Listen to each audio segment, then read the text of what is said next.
আল্লাহ নবী বলছেন, রাআত তাইফাতাম মিন আহলিহা মামলুগুন আফওয়াহুহুম মিন দিমাইহিম ওয়া হুম মুসকালুনা বিল আযাব ওয়া মাজবুসিনা ফিল আমাকিনি সিআ ফাকালা ইয়া আখির জিবরাইল মান হাউলাই ফাকালা হাউলাই আল খালিফুনা বিল্লাহি কাযিবান আল মুস্তাখিফুনা বিল আযাব। আল্লাহর নবী বলেন, আমি জিবরাইলের সাথে যখন জাহান্নামে গেলাম, দেখতে পাইলাম এক শ্রেণীর মানুষ আছে যাদের মুখ দিয়ে শুধু রক্ত বের হচ্ছে, অবিরাম ধারায় রক্ত বের হচ্ছে। এক সেকেন্ডের জন্য রক্ত বের হওয়া বন্ধ হচ্ছে না, শুধু রক্ত বের হচ্ছেই। আমি এই দৃশ্যগুলো দেখে অস্থির হয়ে বললাম, ফাকালা ইয়া আখি জিবরাইল, হে ভাই জিবরাইল, মান হাউলাই, এই সমস্ত ব্যক্তিরা কারা যাদের মুখ দিয়ে অনবরত রক্ত বের হচ্ছে, এরা কারা? ফাকালা হাউলাই আল খালিফুনা বিল্লাহি কাযিবান আল মুস্তাখিফুনা বিল আযাব। জিবরাইল বলছেন, ইয়া রাসূলুল্লাহ, ইয়া হাবিবাল্লাহ, এরা হচ্ছে তারাই যারা দুনিয়ার বুকে আল্লাহ তাআলার সাথে মিথ্যা কসম করে কথা বলতো, অর্থাৎ যখন শপথ করত ওই শপথের মধ্যে সবসময় মিথ্যা কথা বলতো। এই জন্য দুনিয়ার মধ্যে যেই সমস্ত মানুষেরা আছে যারা কথায় কথায় আল্লাহর শপথকে মিথ্যা কথা বলে, এই সমস্ত মানুষদেরকে জাহান্নামের মধ্যে এই আযাবটা দেওয়া হবে। অর্থাৎ প্রত্যেকটা মানুষের মুখ থেকে অনবরত অবিরাম ধারায় রক্ত বের হতে থাকবে। এটাই হচ্ছে দুনিয়ার মধ্যে যারা মিথ্যা শপথ খাবে, মিথ্যা কসম খেয়ে একটা কথা বলবে। এক বন্ধুর দোকানে যায়, বন্ধু এই জামাটার দাম কত? বলে, বন্ধু তুমি তো আমার কাছের লোক, সবার কাছে যেটা নেব তার চাইতে তোমার কাছে একটু কম নেব, 1000 টাকা দেবা। এরপরে বন্ধু বলে, না তোমার কাছে এসেছে আর একটু কম নাও। তখন বলে, আল্লাহর কসম এই জামাটা কেনা হয়েছে 950 টাকা, তোমার কাছে 50 টাকা লাভ নেব আমি। অথচ বাস্তবে দেখা যায় হয়তোবা এরও নিচে কিনা আছে। এই যে একটা কসম খাইলো, একটা মুসলমান যখন কসম খায় সে জানে না এই কসম খাওয়ার কারণে তাকে কত বড় আযাবের সম্মুখীন হতে হবে। আল্লাহ নবী বলছেন, তাদের মুখ থেকে অবিরাম ধারায় আমি দেখলাম জাহান্নামের মধ্যে শুধু রক্ত বের হচ্ছেই। আমরা কথায় কথায় একটা কসম খাই, এই কসমটা যদি সত্য হয় তাহলে বেঁচে যাব, আর যদি আমাদের এই কসমটা মিথ্যা হয় তাহলে কি হবে? আমাদের মুখ থেকে অবিরাম ধারায় শুধু রক্ত বের হবে, 1 সেকেন্ডের জন্য সেই রক্তটা কখনো বন্ধ হবে না। এই জন্য আল্লাহ নবী বলছেন যে খবরদার তোমরা কখনো মিথ্যা কথাও বলবে না, মিথ্যা কসমও কাটবে না। সুম্মা নাযারা ইলা তাইফাতিন উখরা, এরপরে আল্লাহর নবী বলেন, আমি আবার সামনের দিকে আগায় গেলাম। আগায় যাওয়ার পরে দেখলাম ফাইজা হুম ইয়াকুলুনান নার ওয়া ইয়াশরাবুনা আদ-দিমা ওয়া ইয়াকতাউনা জুলুদাহুম হাসরাতাও ওয়া নাদামা। ফাকালা ইয়া আখি জিবরাইল মান হাউলাই ফাকালা হাউলাই আকালুনা আমওয়ালাল ইয়াতামা যুলমান। এরপরে আল্লাহর নবী আরও একটা ভয়ঙ্কর শাস্তি দেখতে পাইলেন। সেই শাস্তি কি? এক শ্রেণীর মানুষেরা তারা জাহান্নামের মধ্যে আছে, কিন্তু একটা মানুষ তাদের উপরে 3 ধরনের আযাব আল্লাহ তাআলা নাজিল করছেন। 3 ধরনের আযাবে তারা গ্রেপ্তার আছে। নাম্বার 1, ফাইজা হুম ইয়াকুলুনান নার। 1 নম্বর আযাব হলো ওই সমস্ত মানুষেরা আগুন ভক্ষণ করছে। জোরে বলেন নাউযুবিল্লাহ। দুনিয়ার মধ্যে আগুন ভক্ষণ করা, আগুন খাওয়া তো দূরে থাক, কোনো ব্যক্তি যদি আমরা আগুনের কাছে যাই তাহলে আগুন থেকে ভয়ে সেইখান থেকে চলে আসে। অথচ আল্লাহর নবী বলছেন, আমি দেখলাম ফাইজা হুম ইয়াকুলুনান নার, ওই সমস্ত মানুষেরা আগুন ভক্ষণ করছে। ওয়া ইয়াশরাবুনা আদ-দিমা। 2 নম্বর হলো আল্লাহর নবী বলছেন তারা রক্ত পান করছে। যেই রক্ত আমাদের দেহে থেকে যখন বের হয়ে যায় আমরা ওটা বের হতে দিই, কখনো খাই না। আর রক্ত খাওয়া হচ্ছে হারাম। আল্লাহ তাআলা কুরআনুল কারীমের মধ্যে স্পষ্ট ভাষায় বলছেন, ইন্নামা হাররামা আলাইকুমুল মাইতাতা ওয়াদ-দামা ওয়া লাহমাল খিনজির। যতগুলো বস্তুকে খাওয়া আল্লাহ তাআলা হারাম করেছেন তার মধ্যে হাররামা আলাইকুমুল মাইতাতা, কোনো মৃত জন্তু, একটা গরু মারা গেছে সেই গরুর গোশত খাওয়া যাবে না, মুসলমানদের জন্য হারাম। ওয়াদ-দামা, রক্তকে আল্লাহ তাআলা হারাম করেছেন, ওয়া লাহমাল খিনজির, এবং শুয়োরের গোশত, যেটাকে আমরা শুকর বলে থাকি বা শুয়োর যেটাই বলে থাকি না কেন, এইটার গোশত খাওয়া আল্লাহ তাআলা হারাম করেছেন। ওমা উহিল্লা লিগাইরিল্লাহ, আর যেই সমস্ত পশুকে জবাই করার সময় ইচ্ছাকৃতভাবে কোনো ব্যক্তি যদি বিসমিল্লাহ ত্যাগ করে, অর্থাৎ আমি গরু জবাই করছি, আমি যদি ইচ্ছাকৃতভাবে বিসমিল্লাহ না বলি, আল্লাহর নাম না নেই, তাহলে ওই গরুর গোশত খাওয়া আমার জন্য হারাম হয়ে যাবে, যদি আমি জেনে শুনে খাই। আর যদি না জেনে খাই, সেটা আল্লাহ তাআলা মাফ করে দিতে পারেন, এটা আল্লাহ তাআলার এখতিয়ার। কিন্তু আমি যখন জানলাম যে এই পশুটাকে জবাই করার সময় বিসমিল্লাহ বলা হয় নাই, আল্লাহর নাম নেওয়া হয় নাই, ওই গরুর গোশত মুসলমানদের জন্য আল্লাহ তাআলা হারাম করেছেন, যে এটা আল্লাহ তাআলা বলছেন। তা আল্লাহর নবী বলছেন ওয়ায়াশরাবুনা দিমা। আমি 2 নাম্বার দেখলাম এক ব্যক্তির উপরে 2 নাম্বার আযাব হলো ওয়ায়াশরাবুনা দিমা, তারা রক্তকে পান করছে। ওয়ায়াকতাউনা জুলুদাহুম হাসরাতাও ওয়া নাদামা। 3 নাম্বার শাস্তি হলো ওই ব্যক্তি নিজের দাঁত দিয়ে গায়ের গোশতগুলো কামড়া কামড়া খাচ্ছে। তাহলে মানুষ একটা, অন্যায়ও করছে একটা, কিন্তু আল্লাহর নবী বলছেন তাকে আমি দেখলাম 3 ধরনের আযাবে গ্রেপ্তার হয়ে আছে। 1 নাম্বার আযাব হলো ইয়াকুলুনান নার, আগুন ভক্ষণ করছে। 2 নাম্বার শাস্তি হলো ওয়ায়াশরাবুনাদ দিমা, সে ব্যক্তি রক্তপান করছে। 3 নাম্বার শাস্তি হলো ওয়ায়াকতাউনা জুলুদাহুম হাসরাতাও ওয়া নাদামা, নিজের দাঁত দিয়ে গায়ের গোশতগুলো কামড়া কামড়া খাচ্ছে। এই দৃশ্য যখন আল্লাহর নবী দেখলেন, তখন বললেন ফাকালা ইয়া আখি জিবরাইল মান হাউলাই, হে ভাই জিবরাইল, এই সমস্ত ব্যক্তিরা কারা? যারা রক্তপান করে, আগুন ভক্ষণ করে এবং নিজের দাঁত দিয়ে নিজের মাংস কামড়া কামড়া খায়, এরা কারা? তখন আল্লাহর নবী বললেন, এই কথা যখন জিবরাইলকে বলা হলো, তখন জিবরাইল আলাইহিস সালাতু ওয়াস সালাম বলছেন, ইয়া রাসূলুল্লাহ, ইয়া হাবিবাল্লাহ, আকালুনা আমওয়াল আল ইয়াতামা জুলমান। দুনিয়ার মধ্যে যেই সমস্ত মানুষেরা অন্যায়ভাবে কোনো এতিম, কোনো অনাথ, কোনো অসহায়, কোনো সন্তানের জমিকে, টাকা পয়সাকে, ধন সম্পদকে যারা জোর করে দখল করে কেড়ে নিয়েছিল, এই যে অপরাধটা করেছে, এই অপরাধের কারণে আজকে আল্লাহ তাআলা তাকে 3টা আযাবে গ্রেপ্তার করেছেন। ঘরে বলেন না আউযুবিল্লাহ।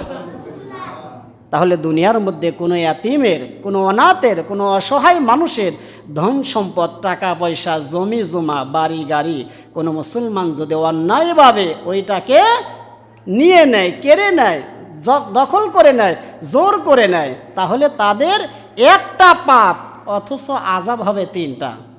আমি শুধু এতটুকু করেছি, আমার ভাতিজার জমিকে আমি জোর করে দখল করে নিলাম, এই একটা পাপ করলাম, আর আমাকে কবরের মধ্যে শাস্তি দেওয়া হবে, জাহান্নামের মধ্যে শাস্তি দেওয়া হবে।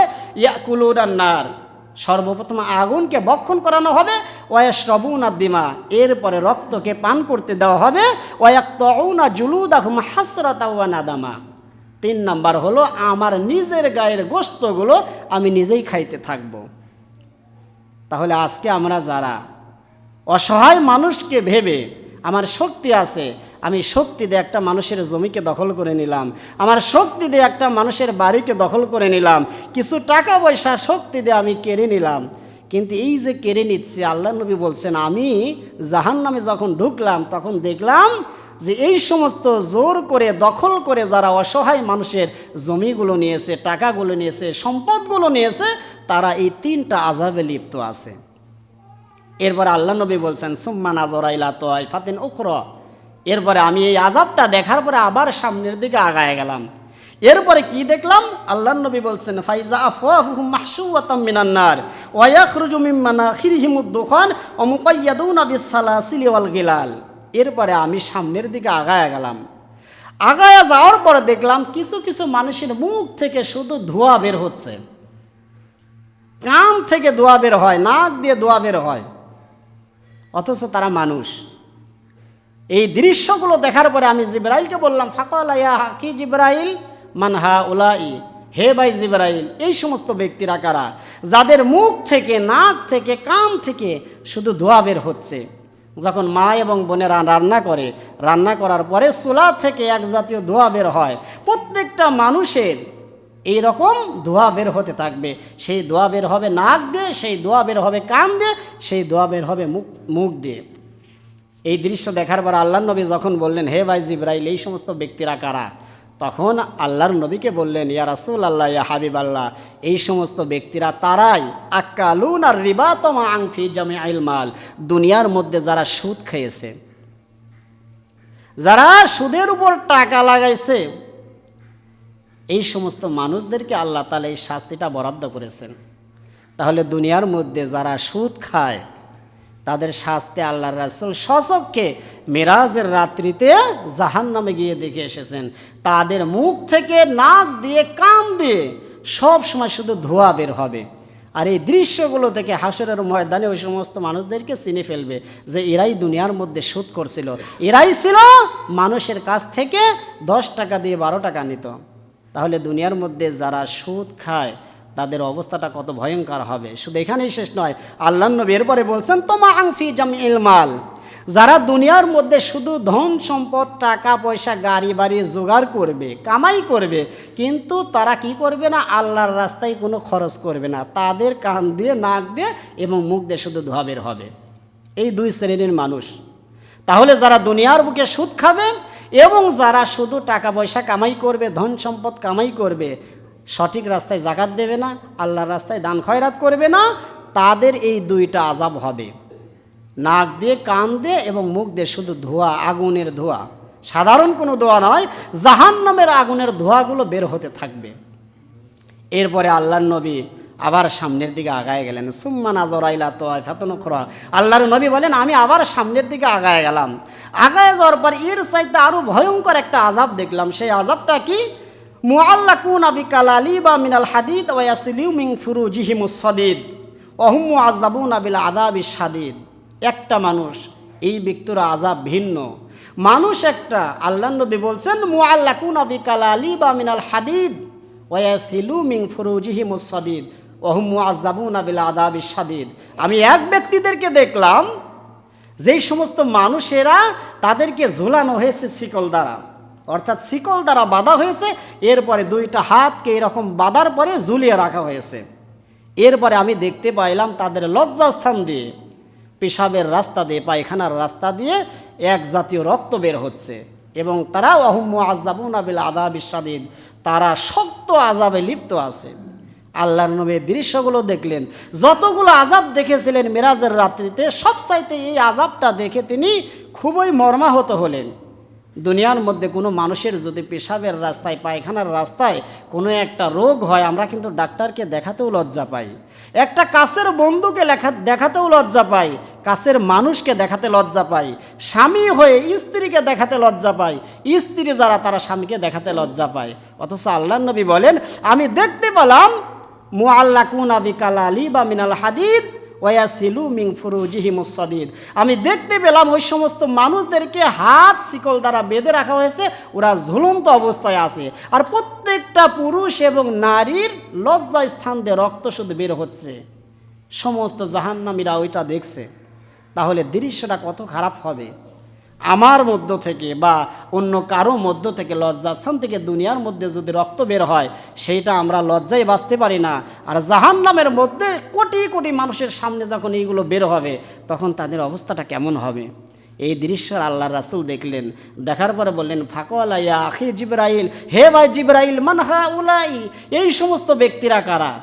তখন জিবরাইল বললেন আযুনাতু মিন উম্মাতিকা, ইয়া রাসূলুল্লাহ, ইয়া হাবিবাল্লাহ, এই সমস্ত ব্যক্তিরা তো তারাই আপনার উম্মতের মধ্য থেকে যেই সমস্ত স্বামীরা নিজের বৈধ স্ত্রীকে রেখে আবাসিক হোটেলে গিয়ে পর নারীর সাথে রাত কাটিয়েছে, নিজের স্ত্রীকে রেখে অন্য নারীর সাথে বিভিন্ন জায়গায় গিয়ে রাত কাটিয়েছে, যেই সমস্ত নারীরা নিজের স্বামীকে রেখে অন্য পুরুষের সাথে রাত কাটিয়েছে, এই যে জিনা করেছে, ব্যভিচার করেছে, এই জিনা ব্যভিচারের গুনার কারণে আল্লাহ তাআলা আজকে এই জাহান্নামের মধ্যে এই শাস্তির ব্যবস্থা করে দিয়েছেন।